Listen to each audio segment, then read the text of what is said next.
Bonjour, bienvenue dans Parlons peu, parlons sexe sur Doctissimo. Aujourd'hui, je vais vous parler des nymphomanes et des femmes cougars. Beaucoup d'idées reçues, beaucoup de fantasmes, beaucoup d'amalgames entre ces deux termes. Donc aujourd'hui, nous allons faire le point.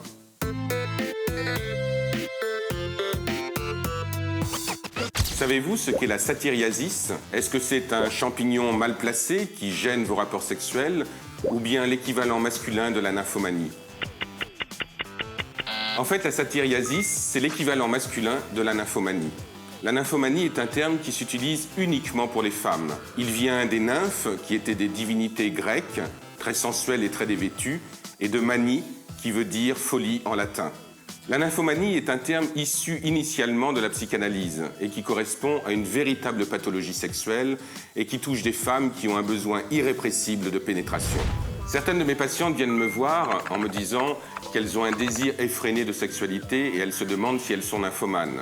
Il faut rappeler que la nymphomanie est une véritable pathologie et que cela touche très peu de femmes. Il est vrai aussi que le terme est passé dans le langage courant et qu'il est utilisé fréquemment. Lorsque l'on a une forte envie d'avoir des relations sexuelles et que cette envie est constante, il s'agit plutôt d'hypersexualité. Et l'hypersexualité n'est en aucun cas une pathologie. D'ailleurs, est-ce que l'on se poserait la même question pour un homme qui aurait de fortes envies sexuelles ? Dans ce cas-là, on parle plutôt de donjoanisme, ce qui est un terme plutôt poétique, alors que nymphomanie est un terme qui, lui, va faire penser à une pathologie.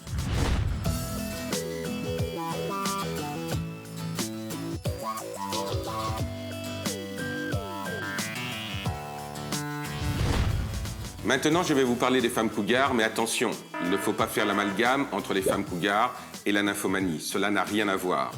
Curieusement, le terme femme cougar est issu du milieu sportif. À votre avis, de quel sport s'agit-il? Le hockey, le 110 mètres haies ou bien le curling? Il s'agit du hockey. C'est une équipe de Vancouver qui aurait surnommé ainsi des supportrices plus âgées qui s'intéressaient aux joueurs. En fait, une femme cougar, c'est une femme relativement âgée, aux alentours de la cinquantaine, et qui chasse sexuellement des hommes plus jeunes qu'elle. Avant, je kiffais sur les femmes matures. Je les aimais clean, épilées, riches et ridées, privilégiées par la nature. Il faut bien garder en tête que le phénomène femme cougar est plus une réalité médiatique qu'une réalité sociale. À moins de s'appeler Madonna ou Demi Moore, toutes les études montrent que les femmes vont plus se tourner vers des hommes du même âge qu'elles ou plus âgés, auprès desquels elles vont trouver sécurité affective et sécurité matérielle. Il vous est peut-être arrivé de tomber amoureuse ou de désirer un homme plus jeune que vous.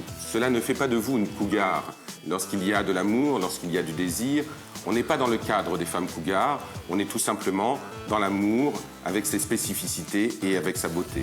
Pour aller plus loin, je vous propose ces livres. Tout d'abord, le livre de Françoise Ray, La jouissance et l'extase, qui est un livre qui raconte les aventures amoureuses et tumultueuses dans le Paris des années 1940 entre Henry Miller et Anaïs Nin. Un autre livre qui est l'histoire de Liz Earls. Je vous disais tout à l'heure qu'il ne fallait pas faire l'amalgame entre femme cougar et nymphomanie. Liz Earls, elle a fait l'amalgame. Ce livre est constitué de ses photos, attention à ne pas mettre entre toutes les mains, et elle filme de l'intérieur ses aventures sexuelles avec des hommes beaucoup plus jeunes qu'elle. Voilà, c'est terminé pour aujourd'hui.